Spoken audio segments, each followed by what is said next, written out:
The Adventure of the Beryl Coronet. "Holmes," said I, as I stood one morning in our bow window looking down the street, "here is a madman coming along. It seems rather sad that his relatives should allow him to come out alone." My friend rose lazily from his armchair and stood with his hands in the pockets of his dressing gown, looking over my shoulder. It was a bright, crisp February morning, and the snow of the day before still lay deep upon the ground, shimmering brightly in the wintry sun.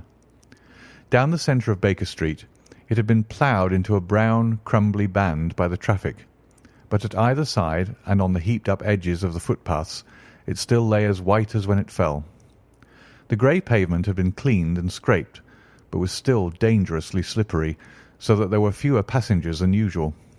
Indeed, from the direction of the Metropolitan Station no one was coming save the single gentleman whose eccentric conduct had drawn my attention.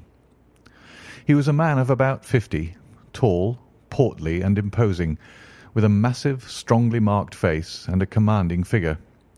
He was dressed in a sombre yet rich style, in black frock coat, shining hat, neat brown gaiters, and well-cut pearl-grey trousers.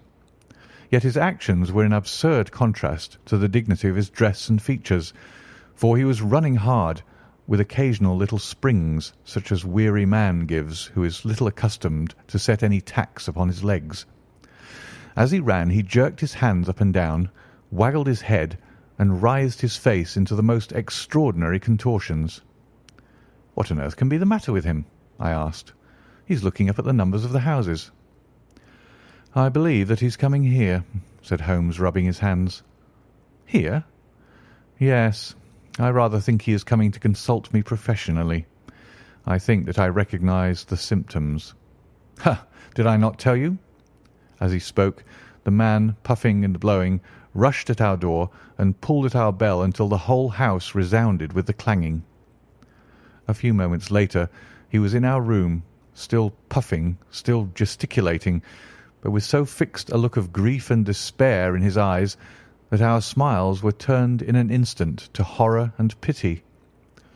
For a while he could not get his words out, but swayed his body and plucked at his hair like one who has been driven to the extreme limits of his reason. Then, suddenly springing to his feet, he beat his head against the wall with such force that we both rushed upon him and tore him away to the centre of the room. Sherlock Holmes pushed him down into the easy-chair, and, sitting beside him, patted his hand and chatted with him in the easy, soothing tones which he knew so well how to employ. "You have come to me to tell your story, have you not?" said he. "You are fatigued with your haste. Pray wait until you have recovered yourself, and then I shall be most happy to look into any little problem which you may submit to me."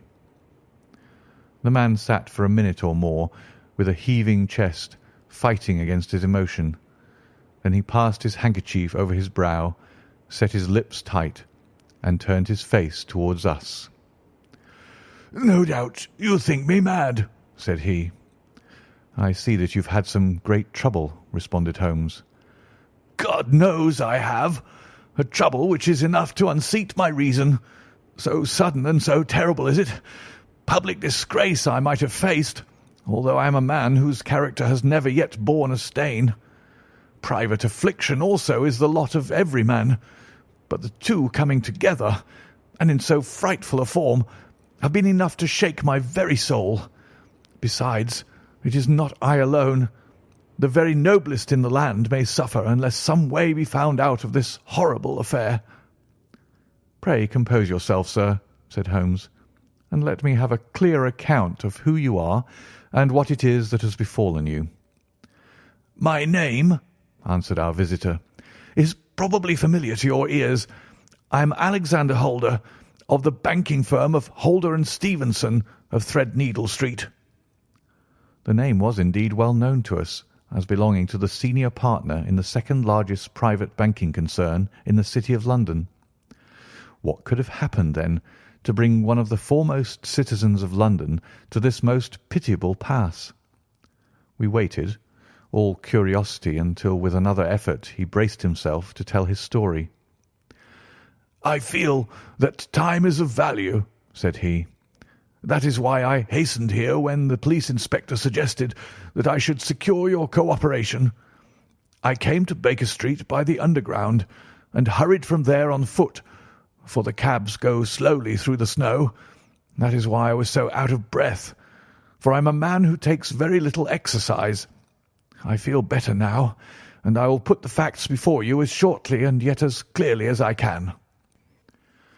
It is, of course, well known to you that in a successful banking business as much depends upon our being able to find remunerative investments for our funds as upon our increasing our connection and the number of our depositors. One of our most lucrative means of laying out money is in the shape of loans, where the security is unimpeachable. We have done a good deal in this direction during the last few years, and there are many noble families to whom we have advanced large sums upon the security of their pictures, libraries, or plate. Yesterday morning I was seated in my office at the bank when a card was brought in to me by one of the clerks. I started when I saw the name, for it was that of none other than— well, perhaps even to you I had better say no more than that it was a name which is a household word all over the earth, one of the highest, noblest, most exalted names in England. I was overwhelmed by the honour and attempted, when he entered, to say so, but he plunged at once into business with the air of a man who wishes to hurry quickly through a disagreeable task. "Mr. Holder," said he, "I have been informed that you are in the habit of advancing money." "The firm does so when the security is good," I answered. "It is absolutely essential to me," said he, "that I should have £50,000 at once. I could, of course, borrow so trifling a sum 10 times over from my friends, but I much prefer to make it a matter of business and to carry out that business myself. In my position you can readily understand that it is unwise to place oneself under obligations." "For how long, may I ask, do you want this sum?" I asked. "Next Monday I have a large sum due to me, and I shall then most certainly repay what you advance, with whatever interest you think it right to charge. But it is very essential to me that the money should be paid at once." "I shall be happy to advance it without further parley from my own private purse," said I, "were it not that the strain would be rather more than it could bear. If, on the other hand, I am to do it in the name of the firm, then in justice to my partner I must insist that, even in your case, every business-like precaution should be taken." "I should prefer to have it so," said he, raising up a square black morocco case which he had laid beside his chair. "You have doubtless heard of the Beryl Coronet." "One of the most precious public possessions of the empire," said I. "Precisely." He opened the case, and there, embedded in soft flesh-coloured velvet, lay the magnificent piece of jewellery which he had named. "There are 39 enormous beryls," said he, "and the price of the gold chasing is incalculable. The lowest estimate would put the worth of the coronet at double the sum which I have asked. I am prepared to leave it with you as my security." I took the precious case into my hands and looked in some perplexity from it to my illustrious client. "You doubt its value?" he asked. "Not at all. I only doubt—" "The propriety of my leaving it. You may set your mind at rest about that. I should not dream of doing so were it not absolutely certain that I should be able in 4 days to reclaim it. It is a pure matter of form. Is the security sufficient?" "Ample." "You understand, Mr. Holder, that I am giving you a strong proof of the confidence which I have in you, founded upon all that I have heard of you. I rely upon you not only to be discreet and to refrain from all gossip upon the matter, but, above all, to preserve this coronet with every possible precaution, because I need not say that a great public scandal would be caused if any harm were to befall it. Any injury to it would be almost as serious as its complete loss, for there are no Beryls in the world to match these, and it would be impossible to replace them. I leave it with you, however, with every confidence, and I shall call for it in person on Monday morning." Seeing that my client was anxious to leave, I said no more, but calling for my cashier, I ordered him to pay over 50 £1,000 notes. When I was alone once more, however, with the precious case lying upon the table in front of me, I could not but think with some misgivings of the immense responsibility which it entailed upon me. There could be no doubt that, as it was a national possession, a horrible scandal would ensue if any misfortune should occur to it. I already regretted having ever consented to take charge of it. However, it was too late to alter the matter now, so I locked it up in my private safe and turned once more to my work. When evening came, I felt that it would be an imprudence to leave so precious a thing in the office behind me. Bankers' safes have been forced before now, and why should not mine be? If so, how terrible would be the position in which I should find myself. I determined, therefore, that for the next few days I would always carry the case backward and forward with me, so that it might never be really out of my reach.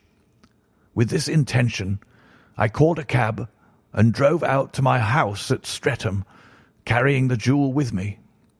I did not breathe freely until I had taken it upstairs and locked it in the bureau of my dressing-room. And now a word as to my household, Mr. Holmes, for I wish you to thoroughly understand the situation. My groom and my page sleep out of the house, and may be set aside altogether. I have 3 maidservants, who have been with me a number of years, and whose absolute reliability is quite above suspicion. Another, Lucy Parr, the second waiting-maid, has only been in my service a few months.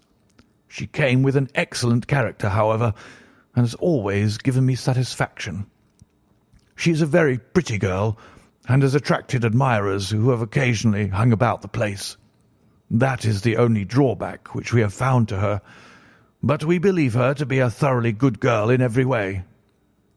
So much for the servants.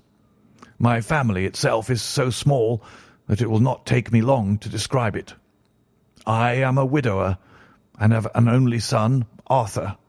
He has been a disappointment to me, Mr. Holmes, a grievous disappointment. I have no doubt that I am myself to blame. People tell me that I have spoiled him. Very likely I have. When my dear wife died, I felt that he was all I had to love. I could not bear to see the smile fade, even for a moment, from his face. I have never denied him a wish. Perhaps it would have been better for both of us had I been sterner, but I meant it for the best. It was naturally my intention that he should succeed me in my business, but he was not of a business turn.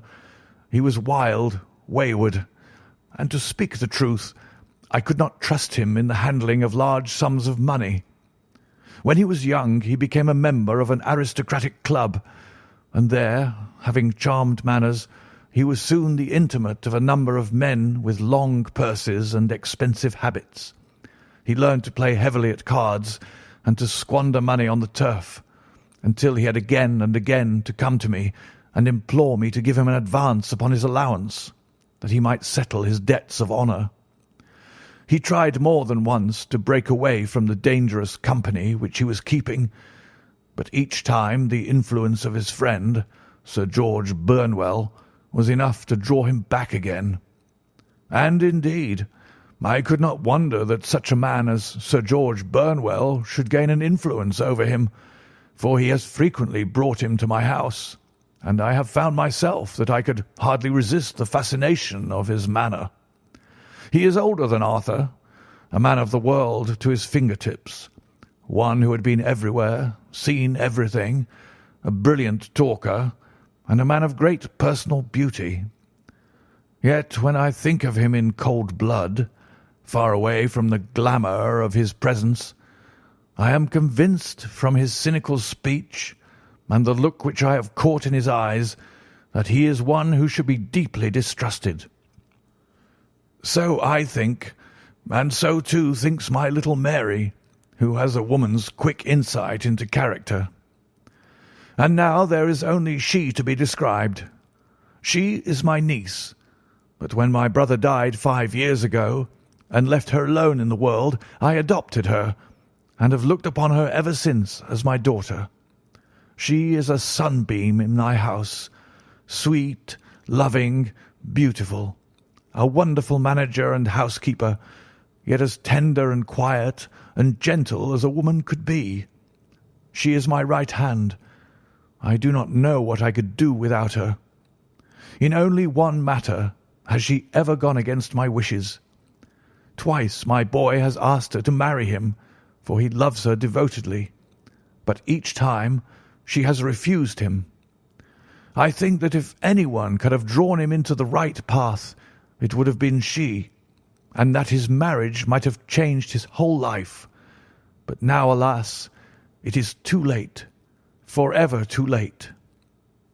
Now, Mr. Holmes, you know the people who live under my roof, and I shall continue with my miserable story. When we were taking coffee in the drawing-room that night after dinner, I told Arthur and Mary my experience, and of the precious treasure which we had under our roof, suppressing only the name of my client. Lucy Parr, who had brought in the coffee, had, I am sure, left the room, but I cannot swear that the door was closed. Mary and Arthur were much interested and wished to see the famous coronet, but I thought it better not to disturb it. "Where have you put it?" asked Arthur.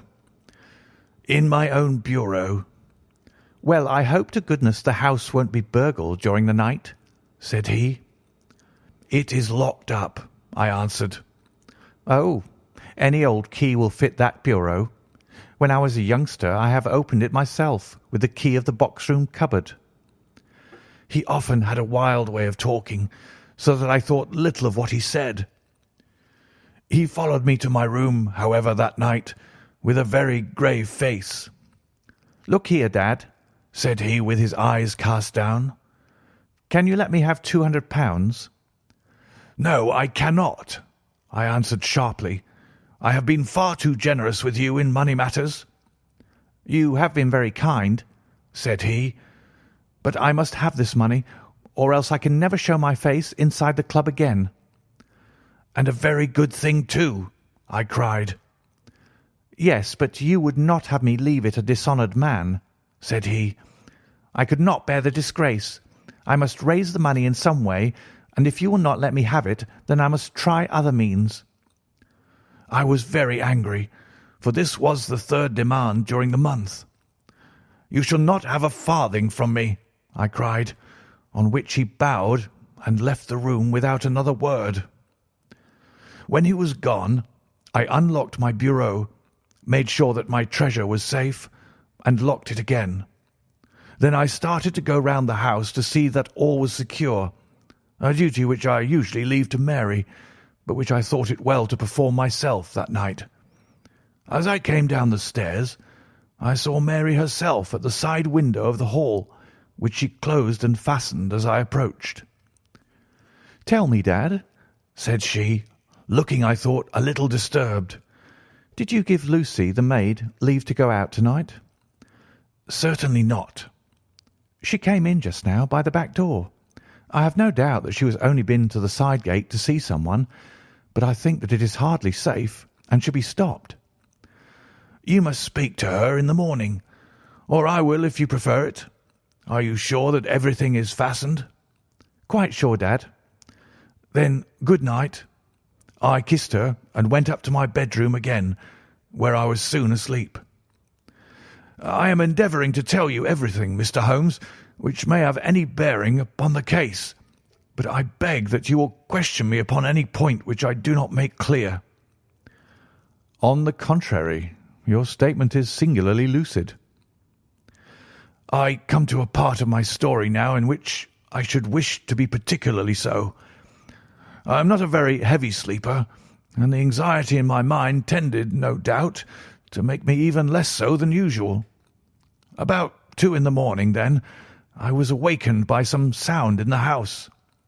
It had ceased ere I was wide awake, but it had left an impression behind it as though a window had gently closed somewhere.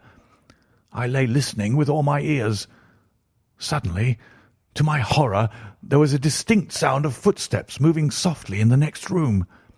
I slipped out of bed, all palpitating with fear, and peeped round the corner of my dressing-room door. "Arthur!" I screamed. "You villain! You thief! How dare you touch that coronet?" The gas was half up as I had left it, and my unhappy boy, dressed only in his shirt and trousers, was standing beside the light, holding the coronet in his hands. He appeared to be wrenching at it or bending it with all his strength. At my cry he dropped it from his grasp and turned as pale as death. I snatched it up and examined it. One of the gold corners, with 3 of the beryls in it, was missing. "You blackguard!" I shouted, beside myself with rage. "You have destroyed it! You have dishonoured me for ever! Where are the jewels which you have stolen?" "Stolen?" he cried. "Yes, thief!" I roared, shaking him by the shoulder. "There are none missing. There cannot be any missing," said he. "There are 3 missing, and you know where they are. Must I call you a liar as well as a thief? Did I not see you trying to tear off another piece?" "You have called me names enough," said he. "I will not stand it any longer. I shall not say another word about the business, since you have chosen to insult me. I will leave your house in the morning and make my own way in the world." "You shall leave it in the hands of the police," I cried, half mad with grief and rage. "I shall have this matter probed to the bottom." "You shall learn nothing from me," said he with a passion such as I should not have thought it was in his nature. "If you choose to call the police, let the police find what they can." By this time the whole house was astir, for I had raised my voice in my anger. Mary was the first to rush into my room, and at the sight of the coronet and of Arthur's face, she read the whole story and, with a scream, fell down senseless on the ground. I sent the housemaid for the police, and put the investigation into their hands at once. When the inspector and the constable entered the house, Arthur, who had stood sullenly with his arms folded, asked me whether it was my intention to charge him with theft. I answered that it had ceased to be a private matter, but had become a public one, since the ruined coronet was national property. I was determined that the law should have its way in everything. "At least," said he, "you will not have me arrested at once. It would be to your advantage as well as mine if I might leave the house for 5 minutes." "That you might get away, or perhaps that you may conceal what you have stolen?" said I, and then, realizing the dreadful position in which I was placed, I implored him to remember that not only my honour, but that of one who was far greater than I was at stake, and that he threatened to raise a scandal which would convulse the nation. He might avert it all if he would but tell me what he had done with the 3 missing stones. "You may as well face the matter," said I. "You have been caught in the act, and no confession could make your guilt more heinous. If you but make such reparation as is in your power, by telling us where the beryls are, all shall be forgiven and forgotten." "Keep your forgiveness for those who ask for it," he answered, turning away from me with a sneer. I saw that he was too hardened for any words of mine to influence him. There was but one way for it. I called in the inspector and gave him into custody. A search was made at once, not only of his person, but of his room and of every portion of the house where he could possibly have concealed the gems. But no trace of them could be found, nor would the wretched boy open his mouth for all our persuasions and our threats. This morning he was removed to a cell, and I, after going through all the police formalities, have hurried round to you to implore you to use your skill in unravelling the matter. The police have openly confessed that they can at present make nothing of it. You may go to any expense which you think necessary. I have already offered a reward of £1,000. My God, what shall I do? I have lost my honour, my gems, and my son in one night. Oh, what shall I do?" He put a hand on either side of his head and rocked himself to and fro, droning to himself like a child whose grief has got beyond words. Sherlock Holmes sat silent for some few minutes, with his brows knitted and his eyes fixed upon the fire. "Do you receive much company?" he asked. "None, save my partner with his family and an occasional friend of Arthur's. Sir George Burnwell has been several times lately. No one else, I think." "Do you go out much in society?" "Arthur does. Mary and I stay at home. We neither of us care for it." "That is unusual in a young girl." "She is of a quiet nature. Besides, she is not so very young. She is 24. "This matter, from what you say, seems to have been a shock to her also." "Terrible.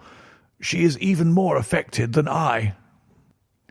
"You have neither of you any doubt as to your son's guilt?" "How can we have when I saw him with my own eyes, with the coronet in his hands?" "I hardly consider that a conclusive proof. Was the remainder of the coronet at all injured?" "Yes, it was twisted." "Do you not think, then, that he might have been trying to straighten it?" "God bless you. You are doing what you can for him and for me, but it is too heavy a task. What was he doing there at all? If his purpose were innocent, why did he not say so?" "Precisely. And if it were guilty, why did he not invent a lie? His silence appears to me to cut both ways. There are several singular points about the case. What did the police think of the noise which awoke you from your sleep?" "They considered that it might be caused by Arthur's closing his bedroom door." "A likely story. As if a man bent on felony would slam his door so as to wake a household. What did they say, then, of the disappearance of those gems?" "They are still sounding the planking and probing the furniture in the hope of finding them." "Have they thought of looking outside the house?" "Yes, they have shown extraordinary energy. The whole garden has already been minutely examined." "Now, my dear sir," said Holmes, "is it not obvious to you now that this matter really strikes very much deeper than either you or the police were at first inclined to think? It appeared to you to be a simple case. To me it seems exceedingly complex. Consider what is involved by your theory.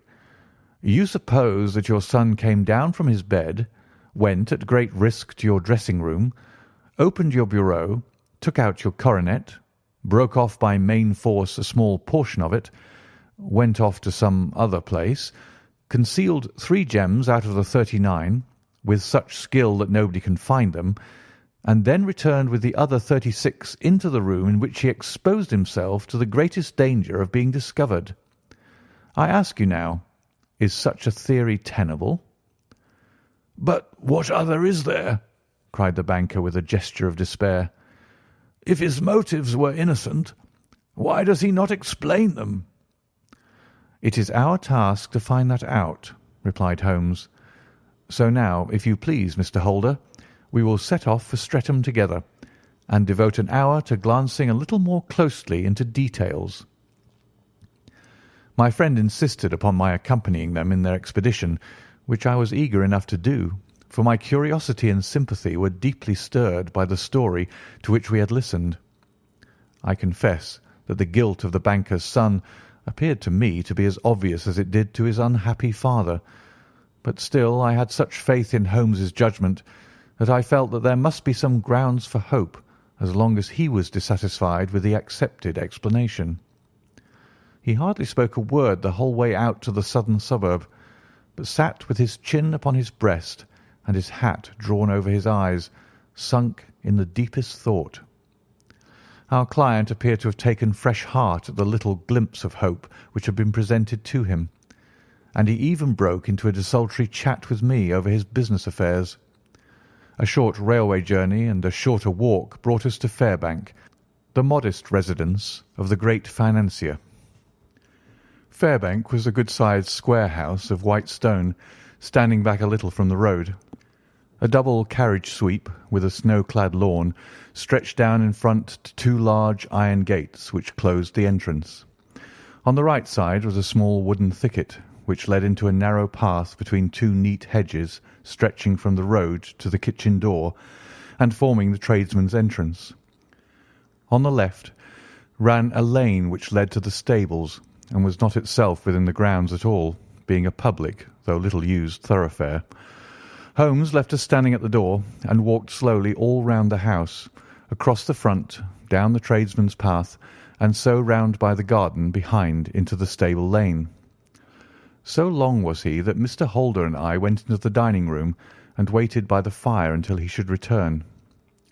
We were sitting there in silence when the door opened, and a young lady came in. She was rather above the middle height, slim, with dark hair and eyes, which seemed the darker against the absolute pallor of her skin. I do not think that I have ever seen such deadly paleness in a woman's face. Her lips, too, were bloodless, but her eyes were flushed with crying. As she swept silently into the room, she impressed me with a greater sense of grief than the banker had done in the morning, and it was the more striking in her as she was evidently a woman of strong character, with immense capacity for self-restraint. Disregarding my presence, she went straight to her uncle and passed her hand over his head with a sweet womanly caress. "You have given orders that Arthur should be liberated, have you not, Dad?" she asked. No, no, my girl. The matter must be probed to the bottom. "But I am sure that he is innocent. You know what woman's instincts are. I know that he has done no harm, and that you will be sorry for having acted so harshly." Why is he silent, then, if he is innocent? "Who knows? Perhaps because he was so angry that you should suspect him." How could I help suspecting him when I actually saw him with the coronet in his hand? "Oh, but he had only picked it up to look at it. Oh, do take my word for it that he is innocent. Let the matter drop and say no more. It is so dreadful to think of our dear Arthur in prison." I shall never let it drop until the gems are found. Never, Mary. Your affection for Arthur blinds you as to the awful consequences to me. Far from hushing the thing up, I have brought a gentleman down from London to inquire more deeply into it." "This gentleman?" she asked, facing round to me. "No, his friend. He wished us to leave him alone. He is round in the stable lane now." "The stable lane?" She raised her dark eyebrows. "What can he hope to find there? Ah, this, I suppose, is he. I trust, sir, that you will succeed in proving what I feel sure is the truth, that my cousin Arthur is innocent of this crime." "I fully share your opinion, and I trust with you that we may prove it," returned Holmes, going back to the mat to knock the snow from his shoes. "I believe I have the honour of addressing Miss Mary Holder. Might I ask you a question or two?" "Pray do, sir, if it may help to clear this horrible affair up." "You heard nothing yourself last night?" "Nothing, until my uncle here began to speak loudly. I heard that, and I came down." "You shut up the windows and doors the night before? Did you fasten all the windows?" "Yes." "Were they all fastened this morning?" "Yes." "You have a maid who has a sweetheart. I think that you remarked to your uncle last night that she had been out to see him." "Yes, and she was the girl who waited in the drawing-room and who may have heard uncle's remarks about the coronet." "I see. You infer that she may have gone out to tell her sweetheart, and that the two may have planned the robbery." "But what is the good of all these vague theories?" cried the banker impatiently. when I have told you that I saw Arthur with the coronet in his hands?" "Wait a little, Mr. Holder. We must come back to that. About this girl, Miss Holder. You saw her return by the kitchen door, I presume?" "Yes. When I went to see if the door was fastened for the night, I met her slipping in. I saw the man, too, in the gloom." "Do you know him?" "Oh, yes. He is the greengrocer who brings our vegetables round. His name is Francis Prosper." "He stood," said Holmes, "to the left of the door. That is to say, farther up the path than is necessary to reach the door." "Yes, he did." "And he is a man with a wooden leg." Something like fear sprang up in the young lady's expressive black eyes. "Why, you are like a magician," said she. "How do you know that?" She smiled, but there was no answering smile in Holmes' thin, eager face. "I shall be very glad now to go upstairs," said he. "I shall probably wish to go over the outside of the house again. Perhaps I had better take a look at the lower windows before I go up." He walked swiftly round from one to the other, pausing only at the large one which looked from the hall onto the stable lane. This he opened and made a very careful examination of the sill with his powerful magnifying lens. "Now we shall go upstairs," said he at last. The banker's dressing-room was a plainly furnished little chamber with a grey carpet, a large bureau, and a long mirror. Holmes went to the bureau first and looked hard at the lock. "Which key was used to open it?" he asked. "That which my son himself indicated, that of the cupboard of the lumber room." "Have you it here?" "That is it on the dressing table." Sherlock Holmes took it up and opened the bureau. "It is a noiseless lock," said he. "It is no wonder that it did not wake you. This case, I presume, contains the coronet. We must have a look at it." He opened the case, and taking out the diadem, he laid it upon the table.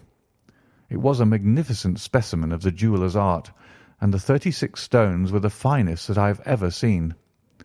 At one side of the coronet was a cracked edge, where a corner holding 3 gems had been torn away. "Now, Mr. Holder," said Holmes, "here is the corner which corresponds to that which has been so unfortunately lost. Might I beg that you will break it off?" The banker recoiled in horror. "I should not dream of trying," said he. "Then I will." Holmes suddenly bent his strength upon it, but without result. "I feel it give a little," said he, "but though I am exceptionally strong in the fingers, it would take me all my time to break it. An ordinary man could not do it. Now, what do you think would happen if I did break it, Mr. Holder? There would be a noise like a pistol shot. Do you tell me that all this happened within a few yards of your bed, and that you heard nothing of it?" "I do not know what to think. It is all dark to me." "But perhaps it may grow lighter as we go. What do you think, Miss Holder?" "I confess that I still share my uncle's perplexity." "Your son had no shoes or slippers on when you saw him?" "He had nothing on save only his trousers and shirt." "Thank you. We have certainly been favoured with extraordinary luck during this inquiry, and it will be entirely our own fault if we do not succeed in clearing the matter up. With your permission, Mr. Holder, I shall now continue my investigations outside." He went alone at his own request, for he explained that any unnecessary footmarks might make his task more difficult. For an hour or more he was at work, returning at last with his feet heavy with snow and his features as inscrutable as ever. "I think that I have seen now all that there is to see, Mr. Holder," said he. "I can serve you best by returning to my rooms." "But the gems, Mr. Holmes, where are they?" "I cannot tell." The banker wrung his hands.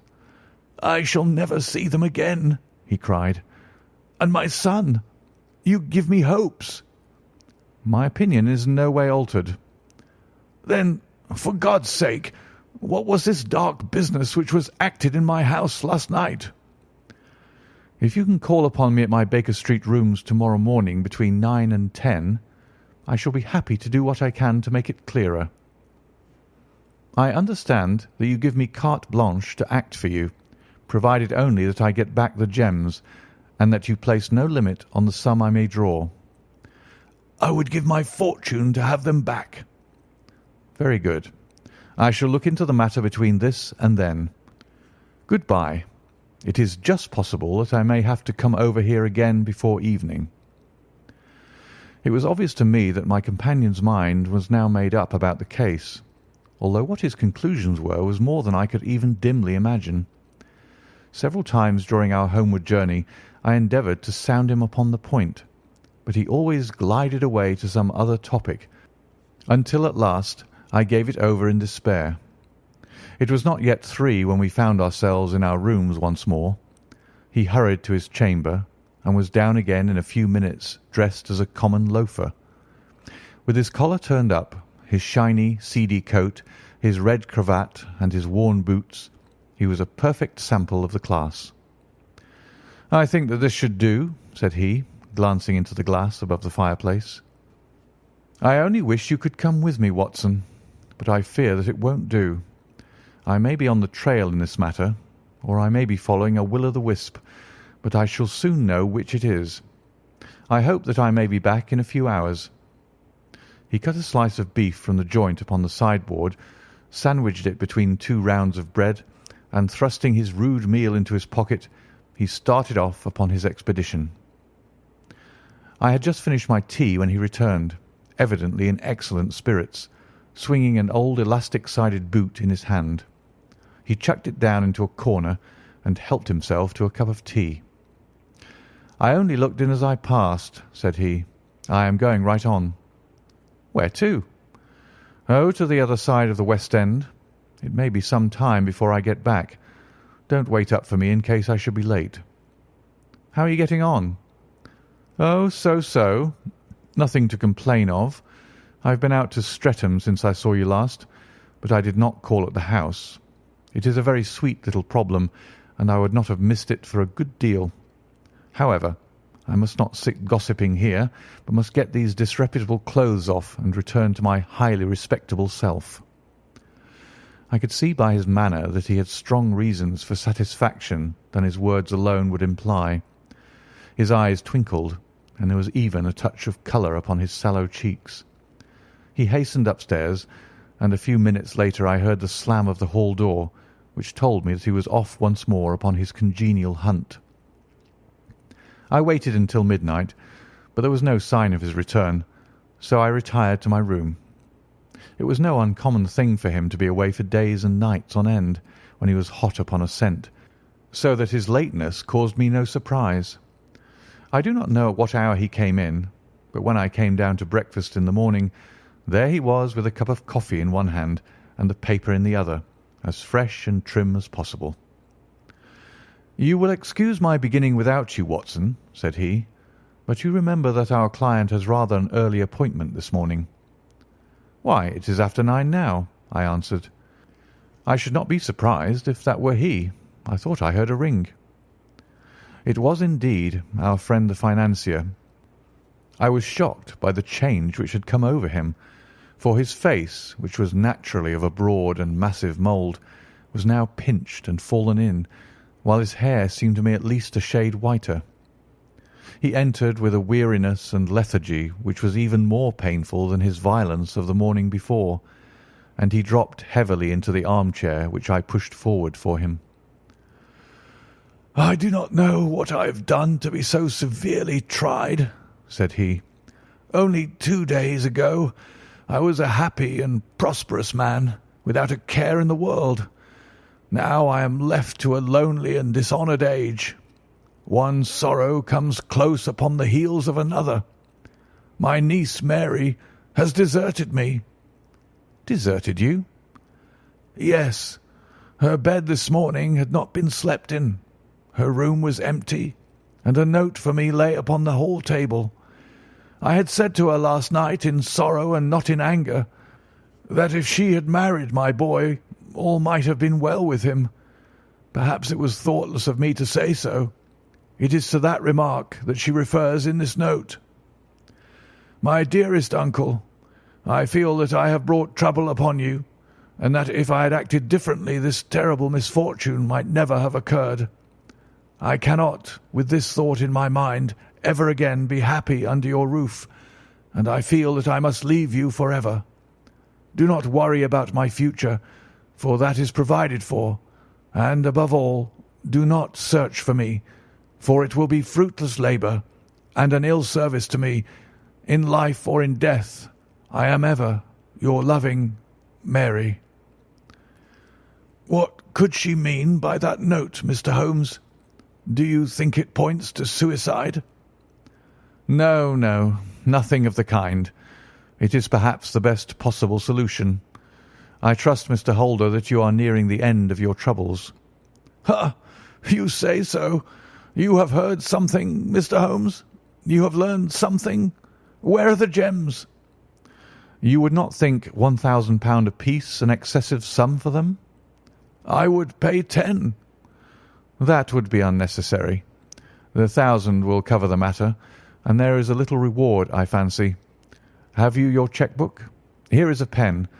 Better make it out for £4,000. With a dazed face, the banker made out the required cheque.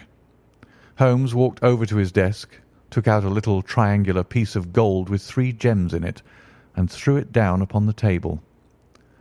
With a shriek of joy, our client clutched it up. "You have it," he gasped. "I am saved.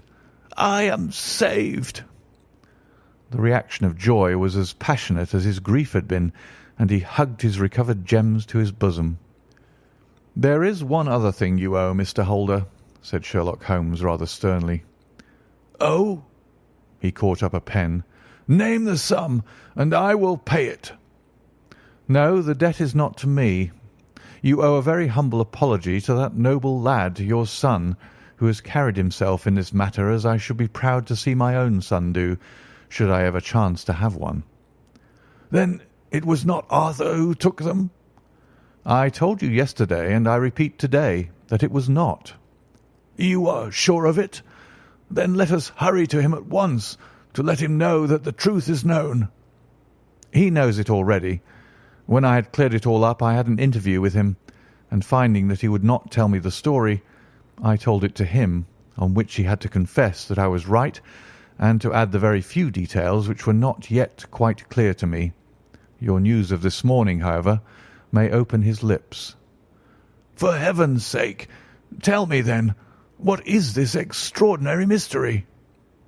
"I will do so, and I will show you the steps by which I reached it. And let me say to you first, that which it is hardest for me to say and for you to hear.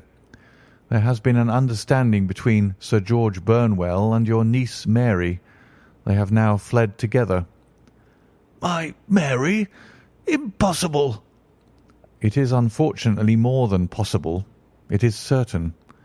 Neither you nor your son knew the true character of this man when you admitted him into your family circle.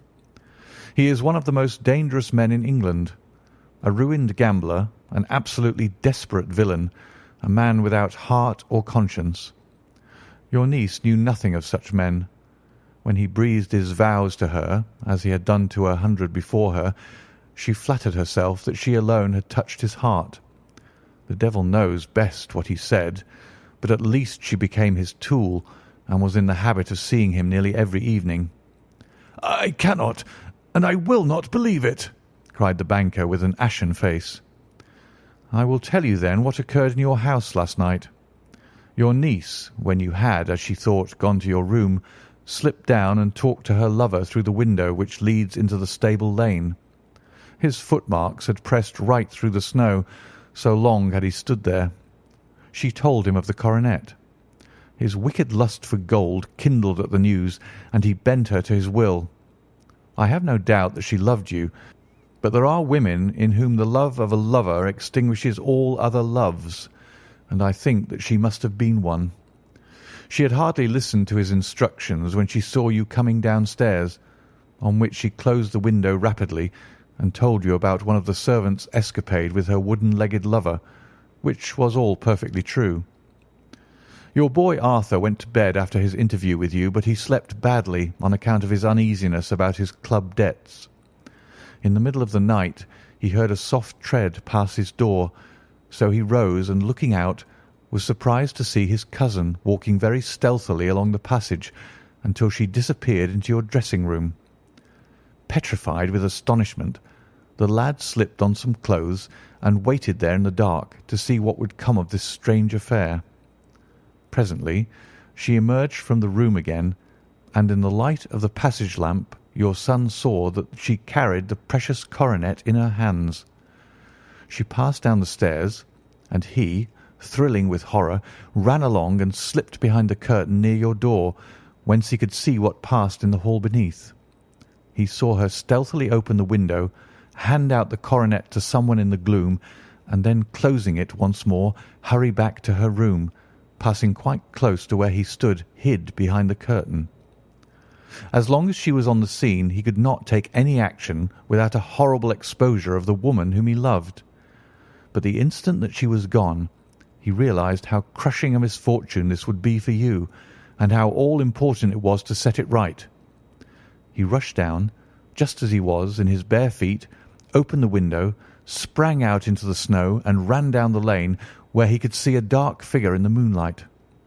Sir George Burnwell tried to get away, but Arthur caught him, and there was a struggle between them, your lad tugging at one side of the coronet, and his opponent at the other.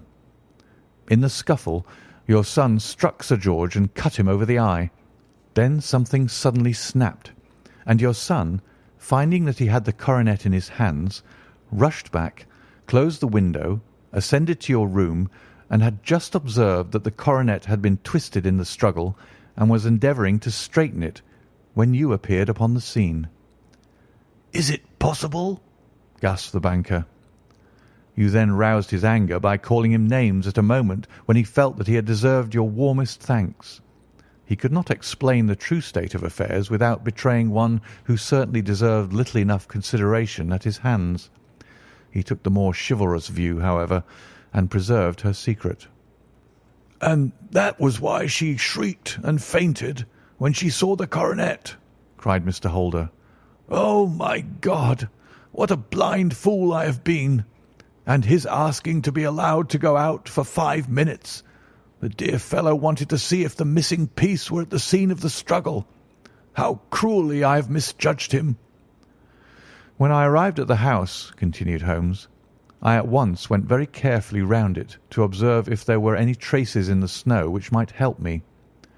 I knew that none had fallen since the evening before, and also that there had been a strong frost to preserve impressions. I passed along the tradesman's path, but found it all trampled down and indistinguishable. Just beyond it, however, at the far side of the kitchen door, a woman had stood and talked with a man, whose round impressions on one side showed that he had a wooden leg. I could even tell that they had been disturbed, for the woman had run back swiftly to the door, as was shown by the deep toe and light heel marks, while Wooden Leg had waited a little and then had gone away. I thought at the time that this might be the maid and her sweetheart, of whom you had already spoken to me, and inquiry showed it was so. I passed round the garden without seeing anything more than random tracks, which I took to be the police. But when I got into the stable lane, a very long and complex story was written in the snow in front of me. There was a double line of tracks of a booted man, and a second double line, which I saw with delight belonged to a man with naked feet. I was at once convinced from what you had told me that the latter was your son. The first had walked both ways, but the other had run swiftly, and as his tread was marked in places over the depression of the boot, it was obvious that he had passed after the other. I followed them up and found they led to the hall window, where Boots had worn all the snow away while waiting. Then I walked to the other end, which was 100 yards or more down the lane. I saw where Boots had faced round, where the snow was cut up as though there had been a struggle, and finally where a few drops of blood had fallen, to show me that I was not mistaken. Boots had then run down the lane, and another little smudge of blood showed that it was he who had been hurt. When he came to the high road at the other end, I found that the pavement had been cleared, so there was an end to that clue. On entering the house, however, I examined, as you remember, the sill and framework of the hall window with my lens, and I could at once see that someone had passed out. I could distinguish the outline of an instep where the wet foot had been placed in coming in. I was then beginning to be able to form an opinion as to what had occurred. A man had waited outside the window. Someone had brought the gems. The deed had been overseen by your son. He had pursued the thief, had struggled with him. They had each tugged at the coronet, their united strength causing injuries which neither alone could have effected. He had returned with the prize, but had left a fragment in the grasp of his opponent. So far I was clear. The question now was, who was the man and who was it brought him the coronet? It is an old maxim of mine that when you have excluded the impossible, whatever remains, however improbable, must be the truth. Now I knew that it was not you who had brought it down, so there only remained your niece and the maids. But if it were the maids, why should your son allow himself to be accused in their place? There could be no possible reason. As he loved his cousin, however, there was an excellent explanation why he should retain her secret, the more so as the secret was a disgraceful one. When I remembered that you had seen her at that window and how she had fainted on seeing the coronet again, my conjecture became a certainty. And who could it be who was her confederate?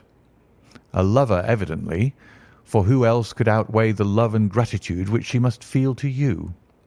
I knew that you went out little, and that your circle of friends was a very limited one, but among them was Sir George Burnwell. I had heard of him before as being a man of evil reputation among women. It must have been he who wore those boots and retained the missing gems.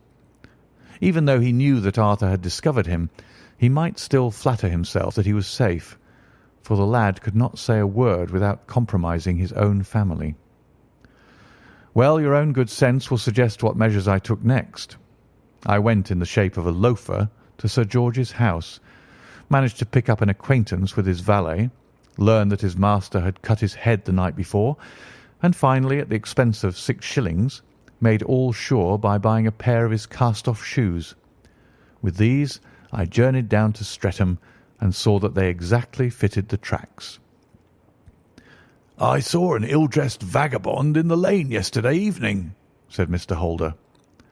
Precisely. It was I. I found that I had my man, so I came home and changed my clothes. It was a delicate part which I had to play then, for I saw that a prosecution must be avoided to avert scandal, and I knew that so astute a villain would see that our hands were tied in the matter. I went and saw him. At first, of course, he denied everything, but when I gave him every particular that had occurred, he tried to bluster and took down a life-preserver from the wall. I knew my man, however, and I clapped a pistol to his head before he could strike. Then he became a little more reasonable. I told him that we would give him a price for the stones he held, £1,000 apiece. That brought out the first signs of grief that he had shown. "Why, dash it all," said he, "I've let them go at 600 for the 3." I soon managed to get the address of the receiver who had them, on promising him that there would be no prosecution. Off I set to him, and after much chaffering, I got our stones at £1,000 apiece. Then I looked in upon your son, told him that all was right, and eventually got to my bed about 2 o'clock, after what I may recall a really hard day's work. "A day which has saved England from a great public scandal," said the banker, rising. "Sir, I cannot find words to thank you, but you shall not find me ungrateful for what you have done. Your skill has indeed exceeded all that I have heard of it, and now I must fly to my dear boy to apologize to him for the wrong which I have done him. As to what you tell me of poor Mary, it goes to my very heart. Not even your skill can inform me where she is now." "I think that we may safely say," returned Holmes, "that she is wherever Sir George Burnwell is. It is equally certain, too, that whatever her sins are, they will soon receive a more than sufficient punishment."